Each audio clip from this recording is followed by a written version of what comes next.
হঠাৎ বিশ্বনবী দেখলেন আকাশের সূর্যের আলো ক্ষীণ হতে শুরু করেছে, কমতে শুরু করেছে। তিনি খেয়াল করে দেখলেন এর কারণ সাইয়েদনা জিব্রাইল বিশাল ফেরেশতাদের বহন নিয়ে পৃথিবীতে নেমে আসছেন। এসে বললেন, ইয়া রাসূলুল্লাহ, আমি 1,40,000 ফেরেশতা নিয়ে নেমে এসেছি। আপনি কি জানেন না, ঠিক একটু আগে মদিনাতে আপনার এক প্রিয় সাহাবা, তার নাম হচ্ছে মুআবিয়া ইবনে মুআবিয়া আল মুজানি, একটু আগে শেষ নিঃশ্বাস ত্যাগ করেছে। সাইয়েদনা জিব্রাইল বললেন, ও নবী, আপনি কি আপনার প্রাণের সাহাবীর জন্য গায়েবানা জানাজা পড়বেন না? বিশ্বনবী বললেন, অবশ্যই পড়ব। সাহাবীদের মধ্যে ঘোষণা দিলেন, ও সাহাবারা, তোমাদের ভাই মুআবিয়া ইবনে মুআবিয়া আল মুজানি কিছুক্ষণ আগে মদিনাতে ইন্তেকাল করেছে। তোমাদের ভাইদের জন্য সবাই বাইরে বের হয়ে আসো, এই মুহূর্তে আমরা গায়েবানা জানাজা পড়ব। বিশ্বনবী প্রথম কাতারে দাঁড়ালেন, হাজার হাজার সাহাবারা লাইন ধরে দাঁড়ালো।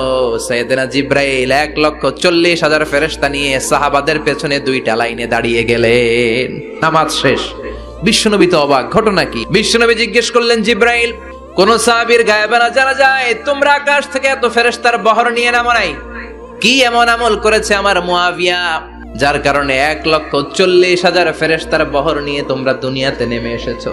সাইয়েদনা জিব্রাইল বললেন, নবী, তেমন কোনো বড় আমল নয়, ছোট্ট একটা আমল। আপনার এই প্রিয় সাহাবী হাঁটতে বসতে চলতে ফিরিতে সব সময় পড়তো কুল হুয়াল্লাহু আহাদ। এজন্য বেশি বেশি সূরাতুল ইখলাস তেলাওয়াত করতে রাজি আছেন তো? ইনশাআল্লাহ।